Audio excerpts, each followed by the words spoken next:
This purpose that God has for you, you've got to get out of getting into your feelings. And I need to tell you, if he's good enough to sleep with, he's good enough to marry. Preaching this man, I might have to put him in my Pastor Dr. Eric Nelson? Yes, it does tell us to do that. But that doesn't mean that you ignore the truth.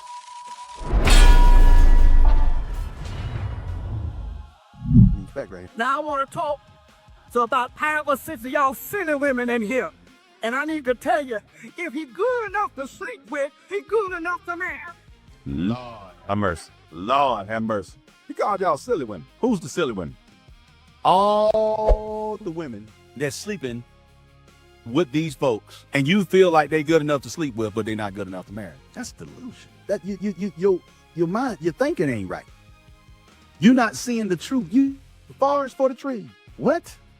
How does that make sense? How does that make sense? If you have an understanding of what the Bible says about sex outside of marriage and the act of sex itself, period, and you sit up there and think, oh, it's okay to just sleep with the person and not marry the person, you really don't understand. Or you are choosing to be delusional. You're choosing to be delusional. Let's listen to Mo. This man is preaching. This man, I might have to put him in my Pastor Dr. Eric Nelson? Might have to put him in my little feeds. Turn on some notifications when this man preach. Because I like good preaching. I like good preaching. Now, I don't know what his other stuff is. He might have some crazy stuff way out there somewhere. And we'll just that when it comes. But right now in this message, well, this man is on. He on fire.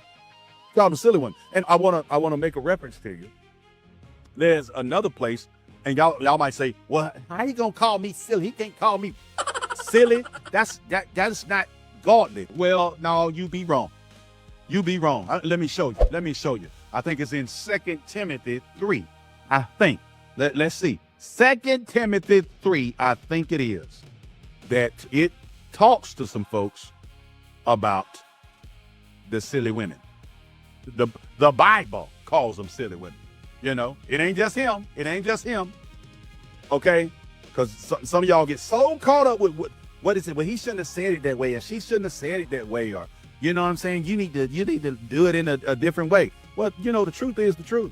Now, God does say for us to do things, gentle with understanding that we could be caught up in the same thing. Yes, it does tell us to do that. But that doesn't mean that you ignore the truth. Get over your hurt feelings and pursue the truth. Get over it. Listen, if a building that I'm in is on fire, but I cannot see the fire, but somebody outside can see there's a fire brewing, and they cuss me out. Get you out of that building right now. Guess what? Now I can get an attitude. Don't be talking to me like that. Now I can spend 5-10 minutes doing all that. Guess what? I'll be burned on up. Be absent from the body. Be present with Christ. No, I ain't trying to go out like that, brother. No, I need to listen to the truth in it. See, all them cuss words, that ain't the truth. But between get out that building, because there's a fire in that building, and you don't want to die. Hey, I heard that. I need to get out of the fire. Let me get on out this building. I'll cuss you out, but I'm going to get on out this building. I'm going to get on out this building because he done spoke truth. So many of y'all get wrapped up in folks and what they said because they didn't say it the way you wanted them to say it. The truth is the truth, folks. The truth is the truth.